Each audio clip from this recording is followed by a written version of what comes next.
साक्षादेव तदीयं कर्मार्थो उद्यवगः आपादमौलिपर्यन्तं गुरूणामानकृते तेन विघ्नाः प्रणश्यन्ति सिद्ध्यन्ति च मनोरथाः।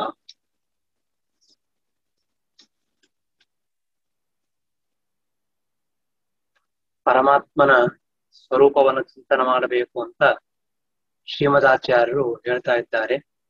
ಅದನ್ನು ಹೇಳುವಾಗ ವಿಮಲಂ ಹಿ ಪದಂ ಪರಮಂ ಸ್ವರತಂ ತರುಣಾರ್ಕ ಸವರ್ಣಂ ಅಜಸ್ಯ ಹರೇ ಎಂಬುದಾಗಿ ಆ ಭಗವಂತನ ಸ್ವರೂಪ ಎಂಥದ್ದು ಅಂತ ಇಲ್ಲಿ ಹೇಳ್ತಾ ಇದ್ದಾರೆ. ಆ ಪರಮಾತ್ಮನ ಸ್ವರೂಪ ಎಂಥದ್ದು ಅಂತ ಹೇಳ್ತಾ ಇರುವಾಗ ಮೊದಲನೇದ್ದು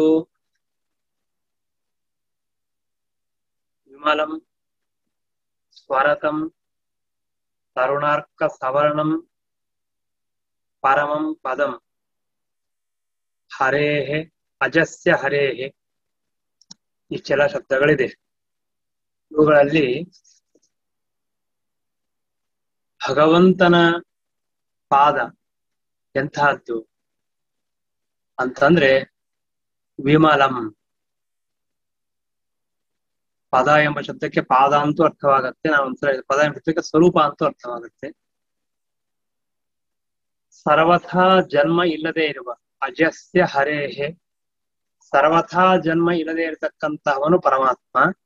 ಅಂತಹ ಭಗವಂತನ ಪದ ಸ್ವರೂಪ ಎಂತಹದ್ದು ಅಂತ ಕೇಳಿದ್ರೆ ವಿಮಲಂ, ಯಾವ ತರಹದ ದೋಷ ಇಲ್ಲದೆ ಇದ್ದದ್ದು. ಮಲ ಅಂದ್ರೆ ದೋಷ, ದೋಷ ಇಲ್ಲದೆ. ದೋಷಗಳು ಎಂತಹದ್ದು? ಜಗತ್ತಿನಲ್ಲಿ ನಾನಾ ವಿಧವಾಗಿರ್ತಕ್ಕಂತಹ ದೋಷಗಳಿವೆ. ನಾನಾ ವಿಧವಾದ ದೋಷಗಳು ಅಂದ್ರೆ ಏನು ಅಂದ್ರೆ ದೇಹಕ್ಕೆ ಇರಬಹುದಾಗಿರತಕ್ಕಂತಹ ದೋಷಗಳು ಕೆಲವು, ಇನ್ನು ಇಂದ್ರಿಯಗಳಿಂದ ಬರುವಂತಹ ದೋಷಗಳು ಕೆಲವು. ಒಟ್ಟಾರೆ ನಾನಾ ರೀತಿಯಿಂದ ಜೀವನಿಗೆ ಅಥವಾ ನಮ್ಮ ಇದಕ್ಕೆ ದೋಷ ಬರುವಂತಹ ಪ್ರಸಂಗ ಇದೆ. ಹೀಗಾಗಿ ವಿಮಲಂ ಅಂತ ಹೇಳ್ತಾ ಇರುವಾಗ ಯಾವ ತರಹದ ದೋಷವೂ ಭಗವಂತನಲ್ಲಿ ಇಲ್ಲ. ದೇಹದಿಂದ ಬರಬಹುದಾದ ದೋಷವೂ ಇಲ್ಲ, ಅಥವಾ ಇಂದ್ರಿಯನೋ ಜನ್ಮನೋ ಪಾಪಗಳೋ ದುಃಖವೋ ಯಾವುದೇ ಒಟ್ಟಿಗೆ ಜಗತ್ತಿನಲ್ಲಿ ದೋಷ ಅಂತ ಏನೇನಿದೆಯೋ ಆ ಯಾವ ತರಹ ದೋಷಗಳು ಭಗವಂತನಲ್ಲಿ ಇಲ್ಲ. ಅಂತಹ ಭಗವಂತನ ಸ್ವರೂಪ. ಆದ್ದರಿಂದ ಆ ಭಗವಂತನ ಸ್ವರೂಪವನ್ನ ವಿಮಾಲ ಅಂತ ಕರಿತಾ ಇದ್ದಾರೆ. ವಿಮಾಲ ಎಂಬ ಶಬ್ದಕ್ಕೆ ಅರ್ಥ ಏನು? ದೋಷ ಇಲ್ಲದೆ ಇರುವಂತಹದ್ದು. ಮತ್ತು ಪರಮಂ, ಅತ್ಯಂತ ಶ್ರೇಷ್ಠವಾದ. ಸ್ವರತಂ, ಸ್ವರತ ಅಂದ್ರೆ ಭಗವಂತನ ಸ್ವರೂಪ ಎಂತಹದ್ದು ಅಂತಂದ್ರೆ ಸ್ವರತ ಅಂದ್ರೆ ತನ್ನಲ್ಲಿಯೇ ತಾನು ಸುಖವನ್ನು ಪಡುವವನು.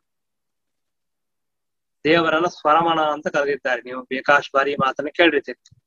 ದೇವರನ್ನ ಸ್ವರಮಣ ಸ್ವರಮಣ ಅಂತ ಕರೀತಾರೆ. ಆ ಸ್ವರಮಣ ಎಂಬ ಶಬ್ದಕ್ಕೆ ಅರ್ಥ ಏನು ಅಂತಂದ್ರೆ ತನ್ನಿಂದಲೇ ತಾನು ಸಂತೋಷವನ್ನು ಪಡುವವನು, ಇನ್ನೊಬ್ಬರಿಂದ ಸಂತೋಷವನ್ನು ಅಪೇಕ್ಷೆ ಪಡದೇ ಇದ್ದವನು, ಅಥವಾ ಇನ್ನೊಂದು ವಸ್ತುಗಳಿಂದ ಸಂತೋಷ ಆಗುತ್ತದೆ ಅಂತ ಇಲ್ಲ ದೇವರಿಗೆ. ಪರಮಾತ್ಮನಿಗೆ ಸಂತೋಷ ಇನ್ನೊಂದು ವಸ್ತುಗಳಿಂದ ಬರಬೇಕಾಗಿಲ್ಲ. ಸ್ವರಮಣ, ಭಗವಂತನ ಸ್ವರೂಪದಲ್ಲಿಯೇನೇ ಅಂತಹ ಸುಖ ಇದೆ. ಅವನ ಯಾವುದೇ ವಿಧವಾಗಿರ್ತಕ್ಕಂತಹ ದೇಹ ಇಂದ್ರಿಯಗಳು ಯಾವುದನ್ನೇ ತೆಗೆದುಕೊಂಡ್ರೂ ಕೂಡ ಅದು ಸುಖರೂಪವೇ ಆಗಿದೆ. ಹೀಗಾಗಿ ಪರಮಾತ್ಮನಿಗೆ ಇನ್ನೊಂದು ವಸ್ತುಗಳಿಂದ ಸುಖ ಬರಬೇಕು ಅಂತ ನಿಯಮ ಇಲ್ಲ, ಅಪೇಕ್ಷೆಯೂ ಇಲ್ಲ. ನಮಗೆ ಹಣ್ಣು ತಿಂದರೆ ಸುಖವಾಗತ್ತೆ, ಊಟ ಮಾಡಿದ್ರೆ ಸುಖವಾಗತ್ತೆ, ನೀರು ಕುಡಿದ್ರೆ ಸುಖವಾಗ್ತದೆ, ಹಾಲು ಕುಡಿದ್ರೆ ಸುಖವಾಗ್ತದೆ. ಹೀಗೆ ನಮ್ಮ ಹೆಂಡತಿ ಮಕ್ಕಳು ಬಂಧು ಬಳಗ ರಾಜ್ಯ ಅಥವಾ ಬೆಳ್ಳಿ ಬಂಗಾರ ವಜ್ರ ಮುತ್ತು ರತ್ನ ಇತ್ಯಾದಿ ಅನೇಕ ಪದಾರ್ಥಗಳನ್ನ ನೋಡಿದಾಗ ತೆಗೆದುಕೊಂಡಾಗ ನಮ್ಮದು ಅಂತ ಆದಾಗ ನಮಗೆ ಸಂತೋಷವಾಗುತ್ತೆ, ಇಲ್ಲದಿದ್ರೆ ಆಗೋದಿಲ್ಲ. ನಮಗೆ ನಮ್ಮಿಂದ ಸಂತೋಷ ಇಲ್ಲ. ಎಷ್ಟು ವಿಚಿತ್ರ ಇದೆ ನೋಡಿ ಜಗತ್ತು. ಭಗವಂತನ ಅದ್ಭುತವಾಗಿರತಕ್ಕಂತಹ ಒಂದು ಮಹಿಮಾ ಇದು. ನಾವೆಲ್ಲ ಎಷ್ಟು ಕೆಳಗಿದ್ದೇವೆ ಸಂಸಾರಿಗಳು ಅಂತಂದ್ರೆ, ನಮಗೆ ನಮ್ಮಿಂದ ಸುಖ ಇಲ್ಲ, ಇನ್ನೊಬ್ಬರಿಂದ ಸುಖವನ್ನು ಪಡ್ತೇವೆ. ನಾವು ಇನ್ನೊಂದು ವಸ್ತುಗಳಿಂದ ಸುಖ ಪಡ್ತೀವಿ. ವಾಸ್ತವಿಕವಾಗಿ ನಮ್ಮಲ್ಲಿ ಸುಖ ಇದೆ. ನಮಗೆ ಯಾರು ಮುಕ್ತಿಯೋಗ್ಯರಾಗಿರ್ತಕ್ಕಂತಹ ಜೀವರಾಶಿಗಳು, ಅಂತಹ ಜೀವರಾಶಿಗಳಿಗೆ ಸ್ವರೂಪದಲ್ಲಿಯೇ ಸುಖ ಇದೆ. ಇನ್ನೊಂದು ವಸ್ತುಗಳಿಂದ ಸುಖ ಬೇಕೇ ಆಗಿಲ್ಲ, ಯಾರಿಗೂ ಬೇಕಾಗಿಲ್ಲ. ಈ ಜೀವನಿಗೆ ಸ್ವರೂಪದಲ್ಲಿ ಸುಖ ಇದೆ. ಆದರೂ ಕೂಡ ಸಂಸಾರದಲ್ಲಿ ನಾವು ಆ ಸ್ವರೂಪ ಸುಖವನ್ನ ಅಪೇಕ್ಷೆ ಮಾಡದೇನೆ ಜನ್ಯವಾದ ಸುಖ, ಆ ವಸ್ತು ತಿಂತೇವೆ, ಈ ವಸ್ತು ತಿಂತೇವೆ, ಆ ವಸ್ತುವನ್ನು ನೋಡ್ತೇವೆ ಅಥವಾ ಮಾತಾಡ್ತೇವೆ, ಒಂದನ್ನು ಕೇಳ್ತೇವೆ. ನಮಗೆ ಹಾಡು ಕೇಳಿದ್ರೆ ಸಂತೋಷವಾಗುತ್ತೆ. ಕೆಲವರು ಮ್ಯೂಸಿಕ್ ಅಂದ್ರೆ ಕೇವಲ ಮೃದಂಗಂನೋ ಅಥವಾ ವಾದ್ಯನೋ ಇನ್ನೊಂದು ಯಾವುದೋ ವಸ್ತುನ ಕೇಳಿದ್ರೆ ಆ ವಸ್ತುವಿನ ವಾದ್ಯದ ಒಂದು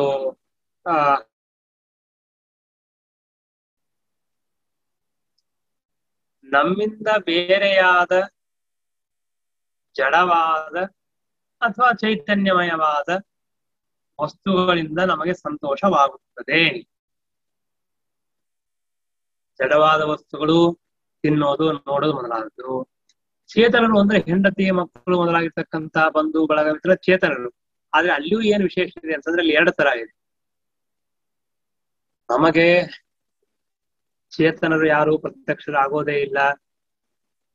ನಮಗೆ ಸ್ವಲ್ಪ ಅದರಲ್ಲಿ ಭ್ರಾಂತಿ ಇದೆ. ಏನು ಅಂತಂದ್ರೆ ನಾನು ಈಗ ಹೆಂಡತಿಯನ್ನು ನೋಡಿದೆ, ಮಕ್ಕಳನ್ನ ನೋಡಿದೆ, ಗೆಳೆಯರು ನೋಡಿದೆ, ನಾವು ಆ ಜೀವನ ನೋಡಿಲ್ಲ. ಇದನ್ನ ಎಷ್ಟು ಬಾರಿ ತಿಳಿದ್ರು ಮತ್ತೆ ಮತ್ತೆ ನಮಗೆ ಸರಿಯಾಗಿ ಅರ್ಥ ಆಗೋದಿಲ್ಲ, ಕನ್ಫ್ಯೂಷನ್ ಆಗತ್ತೆ. ಏನು ಅಂತಂದ್ರೆ ಇವಾಗ ಒಬ್ಬ ನನ್ನ ಎದುರಿಗೆ ಗೆಳೆಯನ ಇರ್ತಾನೆ ಅಂತ, ರಾಮ, ಕೃಷ್ಣ, ಗೋವಿಂದ, ಅವನನ್ನು ನೋಡಿದೆ ಅಂತ ನಾನು ಹೇಳ್ತೇನೆ. ನಾನು ನಿನ್ನೆ ಹೋಗಿದ್ದೆ, ರಾಮ ನೋಡ್ಕೊಂಡ್ ಬಂದೆ, ತುಂಬಾ ಚೆನ್ನಾಗಿದ್ದಾನೆ. ರಾಮ ಎಂಬ ಹೆಸರಿನ ಜೀವ ಇದ್ದಾನೆ ಅಂತ ಹೇಳ್ತೀವಲ್ಲ, ನಿಜವಾಗಿಯೂ ಆ ಜೀವನ ನಾವು ಕಣ್ಣಿಂದ ನೋಡ್ಲಿಕ್ಕೆ ಸಾಧ್ಯನೇ ಇಲ್ಲ. ಅದು ಅಸಾಧ್ಯವಾದ ವಸ್ತು, ಶಾಸ್ತ್ರದಿಂದ ಸಿದ್ಧವಾದ ವಿಷಯ. ಹಾಗ ನಾನು ನೋಡ್ಕೊಂಡ್ ಬಂದೀನಿ ಅಂತ ಹೇಳ್ತೀನಲ್ಲ, ಅಂದರೆ ನಾವು ಕಣ್ಣಿನಿಂದ ನೋಡಿದ್ದು ದೇಹವನ್ನ. ಚೈತ್ರ, ಮೈತ್ರ, ರಾಮ, ಕೃಷ್ಣ, ಗೋವಿಂದ ಇದ್ದಾನೆ. ಆ ಜೀವನಿಗೆ ಒಂದು ಭೌತಿಕವಾದ ಪ್ರಾಕೃತವಾದ ದೇಹ ಇದೆ. ಆ ದೇಹದ ಮೇಲೆ ಅಭಿಮಾನ, ನನ್ನದು ನನ್ನದು ಅಂತ ತಿಳ್ಕೊತಾನೆ. ಹೀಗಾಗಿ ಆ ದೇಹಕ್ಕೆ ಅಭಿಮಾನಿಯಾದವನು ಜೀವ. ಯಾವ ದೇಹದ ಮೇಲೆ ರಾಮ ಎಂಬ ಹೆಸರಿನ ವ್ಯಕ್ತಿ ಜೀವ ಅಭಿಮಾನ ಮಾಡ್ತಾ ಇದ್ದಾನೋ ಅವನನ್ನು ರಾಮ ಅಂತ ನಾನು ಕರೆದೆ. ವಾಸ್ತವಿಕವಾಗಿ ಆ ದೇಹ ಜೀವ ಅಲ್ಲ, ಅದ್ರ ಒಳಗೆ ಜೀವ ಇದೆ. ಹಾಗಾದ್ರೆ ಜೀವನ ನಾನು ನೋಡಿದಿನ? ನೋಡ್ಲಿಲ್ಲ. ನಾನು ನೋಡಿದ್ದು ಕೇವಲ ದೇಹವನ್ನು.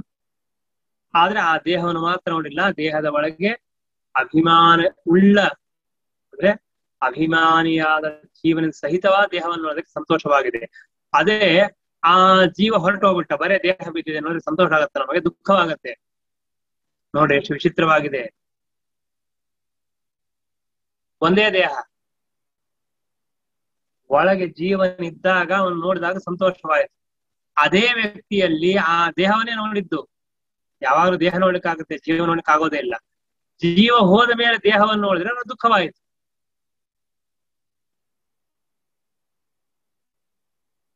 ಈ ಸುಖನೋ ಅಥವಾ ಈ ದುಃಖನೋ ಇದೆಲ್ಲವೂ ಕೂಡ ಜಡವಾದ ವಸ್ತುಗಳ ಮೇಲೆ ಅಥವಾ ಆ ವ್ಯಕ್ತಿ, ಒಬ್ಬ ಜೀವ ಇದ್ದಾನಲ್ಲ ಅವನು ಹೊರಟೋದ ಇವಾಗ, ಆದ್ರೆ ಆ ದೇಹದ ಚಲನವನ್ನ ಒಬ್ಬ ಜೀವ ಇದ್ದಾನೆ ಅಂತ ಅನುಮಾನ ನಾವು ತಿಳ್ಕೊಂಡಿದ್ದೀವಿ. ಜೀವನನ್ನ ಪರಾತ್ಮ ಇವನು ಅನುಮೇಯ, ಸ್ವಾತ್ಮ ಇವನು ಪ್ರತ್ಯಕ್ಷ ಅಂತ ನಮ್ಮ ಸಿದ್ಧಾಂತವನ್ನು ಹೇಳ್ತೇನೆ, ತಿಳ್ಕೊಳ್ಳಿ. ನಾನು ನನಗೆ ಪ್ರತ್ಯಕ್ಷವಾಗಿ ತೋರ್ತೇನೆ, ಇನ್ನೊಬ್ಬ ಜೀವ ಯಾರಿಗೂ ಪ್ರತ್ಯಕ್ಷವಾಗಿ ತೋರುವುದಿಲ್ಲ.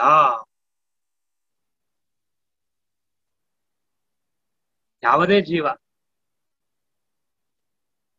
ಜೀವ ನನ್ನಿಂದ ಬೇರೆಯಾದವನು ನಮಗೆ ಪ್ರತ್ಯಕ್ಷ. ನಾನು ತೋರ್ತೀನಿ, ನಾನು ನನಗೆ ಅಹಂ ಅಹಂ ಅಹಂ ಅಂತ ನಾನು ತೋರ್ತೀನಲ್ಲ, ಅಹಂ ಅಂತನೋ ಏನೋ ಪ್ರತೀತಿ ನನಗೆ ಬರ್ತದೆ, ಸಾಕ್ಷಿ ಪ್ರತೀತಿ ಅಂತ ಹೇಳ್ತೀವಿ.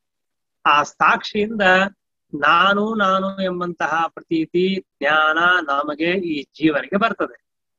ಆದರೆ ಇನ್ನೊಬ್ಬ ಜೀವ ಇದ್ದಾನಲ್ಲ, ಆ ಇನ್ನೊಬ್ಬ ಜೀವನ ಜ್ಞಾನ ನನಗೆ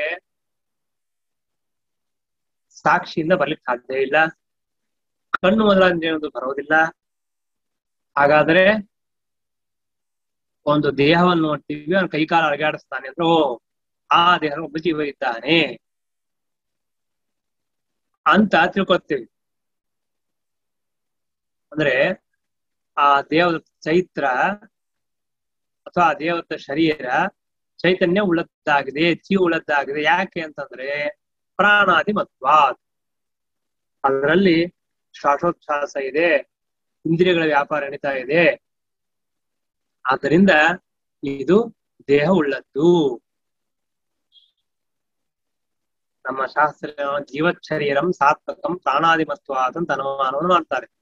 ಅಂದ್ರೆ ಈ ಬದುಕಿರುವಂತಹ ಶರೀರ ಅಂದ್ರೆ ಶ್ವಾಸೋಚ್ಛ್ವಾಸದಿಂದ ಕೂಡಿರ್ತಕ್ಕಂತಹ ದೇಹದಲ್ಲಿ ಒಬ್ಬ ಜೀವ ಇದ್ದಾನೆ ಅಂತ ನಾವು ಹೇಳ್ತೀವಿ. ಯಾಕೆ ಹೇಳ್ತೀವಿ ಅಂತಂದ್ರೆ ನೋಡೋ ಬದುಕಿದ್ದಾನೆ, ನೋಡಪ್ಪ ಕೈ ಅಳಗಾಡ್ಸ್ತಾನ, ಓ ಕೈ ಅಳಗಾಡ್ಸಿದ, ಕಣ್ ತಗದ ಇನ್ನು ಬದುಕಿದ್ದಾನೆ, ಸತ್ತಿಲ್ಲ ಅಂದ್ರೆ ಏನ್ ಹೇಳ್ತೀವಿ? ಇವೆಲ್ಲ ಅನುಮಾನ. ಕೈ ಅಳಗಾಡಿಸ್ತಾ ಇದ್ದಾನೆ ಆದ್ರೆ ಒಳಗೆ ಜೀವ ಇದೆ, ಶ್ವಾಸೋಚ್ಛ್ವಾಸ ಆಡಿಸ್ತಾ ಇದ್ರೆ ಒಳಗೆ ಜೀವ ಅದ.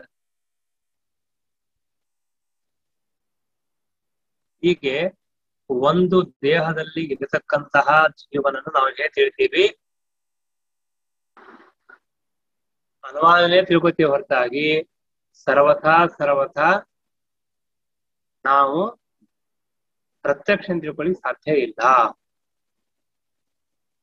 ಅದು ಜೀವತ್ ಶರೀರಂ ಸಾತ್ವಕಂ ಪ್ರಾಣಾದಿ ಮತ್ವ ಅಂತ ನಾವು ಅನುಮಾನ ಮಾಡ್ತೇವೆ.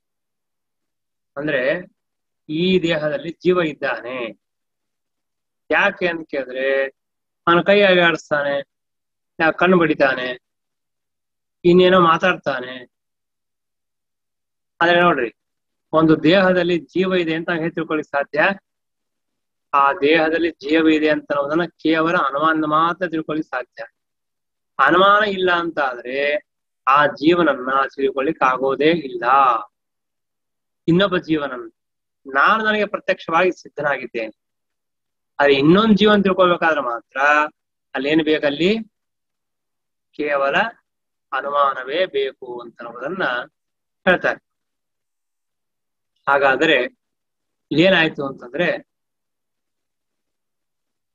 ನಮಗೆ ಇನ್ನೊಂದು ವಸ್ತುವಿನಿಂದ ಸುಖವಾಗುತ್ತದೆ ಅಂತ ಹೇಳ್ತಾ ಇರುವಾಗ ನೋಡ್ರಿ, ಆ ವಸ್ತುಗಳ ಅನುಭವ ಕೆಲವೊಂದು ಪ್ರತ್ಯಕ್ಷ, ಕೆಲವೊಂದು ಅನುಮಾನ, ಕೆಲವೊಂದು ಶಬ್ದಗಳಿಂದ ಮಾತ್ರ ಆಗತ್ತೆ. ಉದಾಹರಣೆಗೆ ಹೇಳಬೇಕು ಅಂತ ನಿಮಗೆ 100 ಕೋಟಿಯ ಅದೇನೋ ಒಂದು ಇದು ತೆಗಿತಾರಲ್ಲ, ಅದೇ ಲಾಟ್ರಿ, ಆ ಲಾಟ್ರಿ 10 ಅಂತ ಅವನು ಹೇಳ್ತಾನೆ. ಆ ಹೇಳಿದ ತಕ್ಷಣ ಬಹಳ ಸಂತೋಷ ಆಯ್ತು.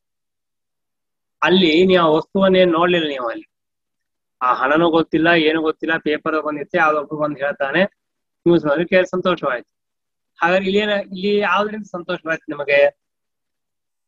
ಇಲ್ಲಿ ಆ ವಸ್ತುವನ್ನ ನೋಡ್ಲೇ ಇಲ್ಲ, ಆ ವಸ್ತುವಿನ ಬಗ್ಗೆ ಹೇಳಿದ ಶಬ್ದಗಳಿದೆಯಲ್ಲ, ಆ ಶಬ್ದದಲ್ಲಿ ನಮಗೆ ಸಂತೋಷವಾಗಿದೆ, ಕೇಳಿದ ಶಬ್ದಗಳಿಂದವಾಯಿತು. ಹಾಗಾಗಿ ಕೆಲವು ಕಡೆಗೆ ನೋಡಿದ್ರೆ ಸಂತೋಷವಾಗಿದೆ, ಕೆಲವು ಕಡೆಗೆ ಅನುಮಾನದಿಂದ ತಿಳ್ಕೊಂಡು, ಕೆಲವು ಕಡೆಗೆ ಶಬ್ದದಿಂದ ಸಂತೋಷವಾಗಿದೆ. ಹೀಗೆ ಇನ್ನು ಏನಾದ್ರೂ ನಾವು ಜಡವಾಗಿರ್ತಕ್ಕಂತಹ ವಸ್ತುಗಳ ಅನುಭವನ್ನೇ ಮಾಡ್ತೇವೆ. ಈಗ ಲೈಟ್ ಹಚ್ಚಿಕೊಂಡಿವಿ, ಸಂತೋಷ, ಫ್ಯಾನ್ ಹಚ್ಕೊಳ್ತೀವಿ, AC ಹಚ್ಕೊಳ್ತೀವಿ, ನಮಗೆ ಬಹಳ ಸಂತೋಷ ಅನ್ಸುತ್ತಿರ್ತೀವಿ, ನೀರು ಕುಡಿಸಿ ಸಂತೋಷ ಅನ್ಸುತ್ತೆ, ಅದು ಜಡವಾದ ವಸ್ತು. ಹೀಗೆ ಯಾವುದೇ ಸುಖವನ್ನ ಇವತ್ತು ಸಂಸಾರದಲ್ಲಿ ನಾವೇನು ಅನುಭವಿಸ್ತಾ ಇದ್ದೇವೆ, ಇದೆಲ್ಲ ಸುಖವೂ ಕೂಡ ಕೇವಲ ಭೌತಿಕವಾದ, ಜಡವಾದ, ಪ್ರಾಕೃತವಾದ ವಸ್ತುಗಳಿಂದ ಬಂದಿರುವಂತಹ ಸುಖವಾಗಿದೆ ಹೊರತಾಗಿ ಇದು ಅಜನ್ಯವಾದ ಸುಖವಲ್ಲ.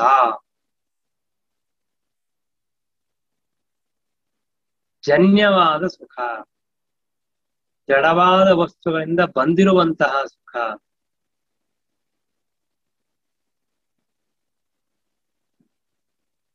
ಒಂದು ವೇಳೆ ನಮಗೆ ಜಡವಾಗಿರ್ತಕ್ಕಂತಹ ವಸ್ತುಗಳ ಇಲ್ಲ ಅಂತ ನಮಗೆ ದುಃಖ ಶುರು.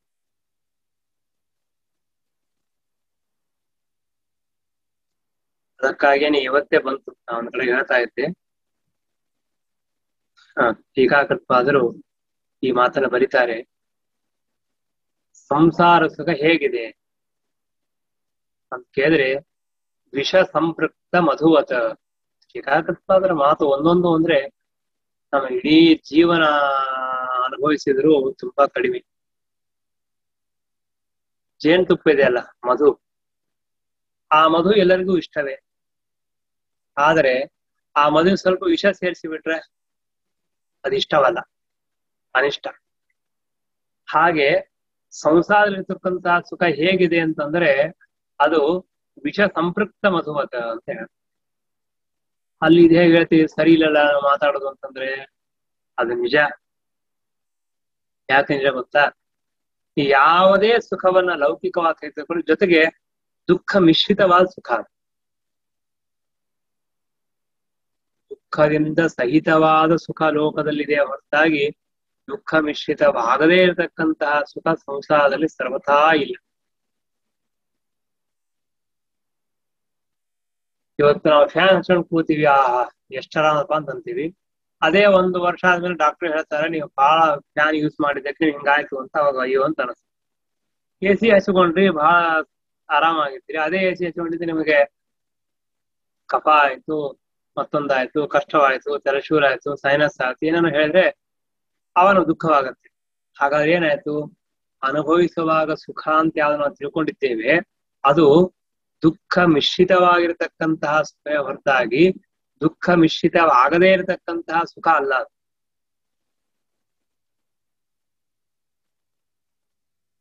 ದುಃಖ ಮಿಶ್ರಿತವಾದ ಸುಖ. ಹೀಗಾಗಿ ಎಲ್ಲ ಸುಖವೂ ಕೂಡ ಏನಾಗಿದೆ? ವಿಷ ಸಂಪೃಕ್ತ ಮಧುವತ ಅಂತ ಹೇಳ್ತಾರೆ. ವಿಷದಿಂದ ಕೂಡಿದ ಜೇನು ಹೇಗೋ ಹಾಗೆ ಅಂತ ಹೇಳ್ತಾರೆ. ಒಂದ್ ಕಡೆಗೆ. ಹಾಗಾಗಿ ಇವಾಗ ಏನಾಯ್ತು? ನಮಗೆ ಯಾವುದೇ ಲೌಕಿಕವಾಗಿರತಕ್ಕಂತಹ ಸುಖ ಅದು ದುಃಖ ಮಿಶ್ರಿತವಾದದ್ರಿಂದ ಇವಾಗ ಇಷ್ಟ ಅಂತ ಹೇಳ್ತೀವಿ, ನಿಜವಾಗಿಯೂ ವಾಸ್ತವಿಕವಾಗಿ ಇಷ್ಟ ಅಲ್ಲ. ಇವಾಗ ನಮಗೆ ಒಂದು ಸಿಹಿ ತಿನ್ಲಿಕ್ಕೆ ಕೊಡ್ತಾರೆ, ಸ್ವೀಟ್ಸ್. ಯಾರು ತಿಂತೀವಿ? ಯಾರಿಗೆ ಶುಗರ್ ಇಲ್ಲ, ಯಾರಿಗೆ ಜೀರ್ಣ ಆಗುತ್ತೆ ಅವ್ರು ಪರವಾಗಿಲ್ಲ ಅಂತ. ಆದರೆ ಇದು ತಿಂದ್ರೆ ನೀವು ಮಹಾ ಅನರ್ಥವಾಗುತ್ತೆ, ತಿನ್ನಿ ಅಂತ ಹೇಳಿದ್ರೆ ಯಾರು ತಿಂತಾರ? ಯಾರು ತಿನ್ನೋದಿಲ್ಲ.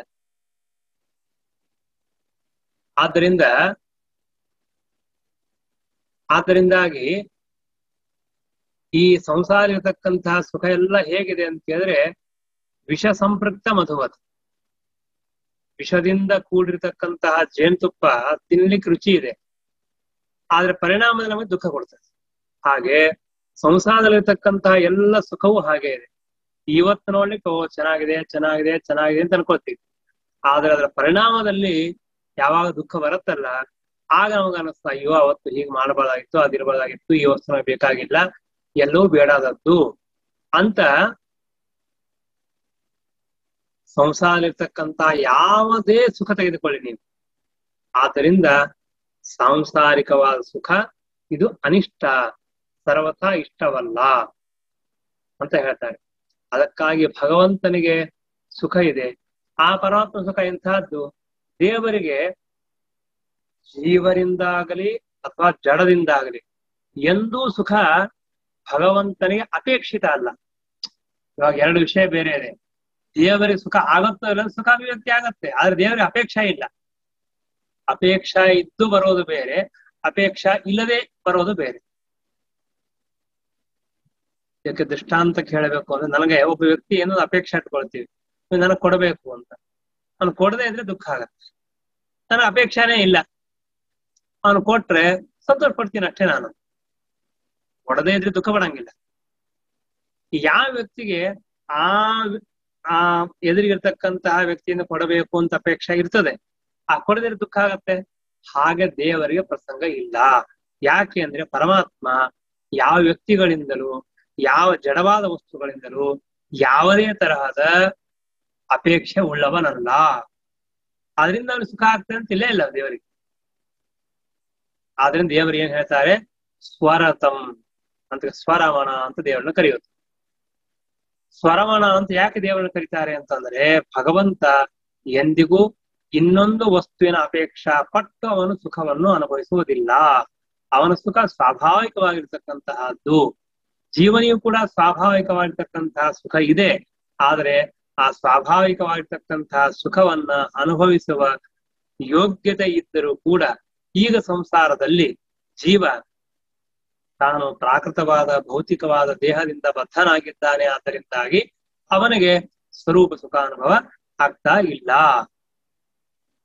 ಹೀಗಾಗಿ ಭಗವಂತನ ಹೇಳ್ತಾರೋ ಶ್ರೀಮದಾಚಾರ್ಯ ಹೇಳ್ತಾರೆ, ಸ್ವರತಂ ವಿಮಲಂ ಹಿ ಪದಂ ಪರಮಂ ಸ್ವರತಂ ತರುಣಾತ್ಕ ಸವರ್ಣ ಮಜಸ್ಯ ಹರೇಹೇ. ಭಗವಂತನ ಸ್ವರತ ಅನ್ನೋ ಶಬ್ದಕ್ಕೆ ಶ್ರೀಮದಾಚಾರ್ಯರ ಸಿದ್ಧಾಂತದಲ್ಲಿ ದೇವರ ಬಗ್ಗೆ ಪರಿಪೂರ್ಣವಾಗಿ ವ್ಯವಸ್ಥಿತವಾಗಿ ಹೇಳ್ತಕ್ಕಂತಹ ವ್ಯಕ್ತಿ ಶ್ರೀಮದಾಚಾರ್ಯ ಒಬ್ಬರೇ. ಕೊನೇ ಮುಟ್ಟಿ ವಾಪಸ್ ಬರೋರು, ಇನ್ಯಾರು ಹೇಳಿಕ್ ಸಾಧ್ಯ ಇಲ್ಲ. ಯಾಕೆ ಅಂದ್ರೆ ಚಿಕ್ಕ ಶಬ್ದ ಅಂತ ನಿಮಗೆ ಅನಿಸ್ತದೆ. ಆದ್ರೆ ಸ್ವರಮಣ ಅಂತ ಎಲ್ಲಿವರೆಗೆ ಹೇಳ್ತಾರೆ ಶ್ರೀಮದಾಚಾರ್ಯ ಅಂತಂದ್ರೆ, ಲಕ್ಷ್ಮೀ ದೇವಿಯ ಅಪೇಕ್ಷೆಯು ಕೂಡ ಭಗವಂತನಿಗೆ ಇಲ್ಲ. ಆದ್ರಿಂದ ಭಗವಂತ ಸ್ವರಮಣ ಅಂತ ಹೇಳ್ತಾರೆ.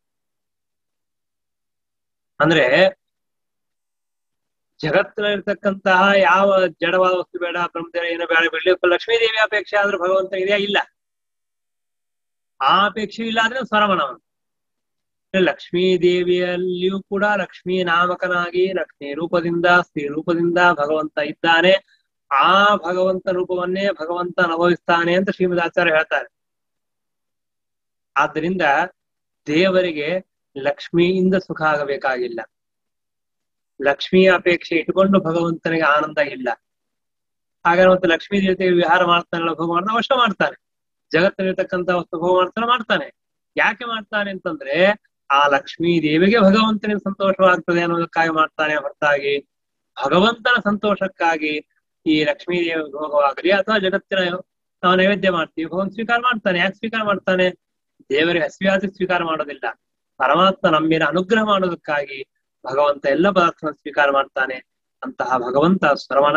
ಅಂತಹ ಸ್ವರಮಣನಾದ ಭಗವಂತನನ್ನು ನಾವು ಚಿಂತನೆ ಮಾಡಿದ್ರೆ ಮುಕ್ತರಾಗುತ್ತೇವೆ ಎಂಬುದಾಗಿ ಶ್ರೀಮದಾಚಾರ್ಯ ತಿಳಿಸ್ತಾ ಇದ್ದಾರೆ. ಹರೇ ನಮಃ. ಶ್ರೀಕೃಷ್ಣಾರ್ಪಣಮಸ್ತು.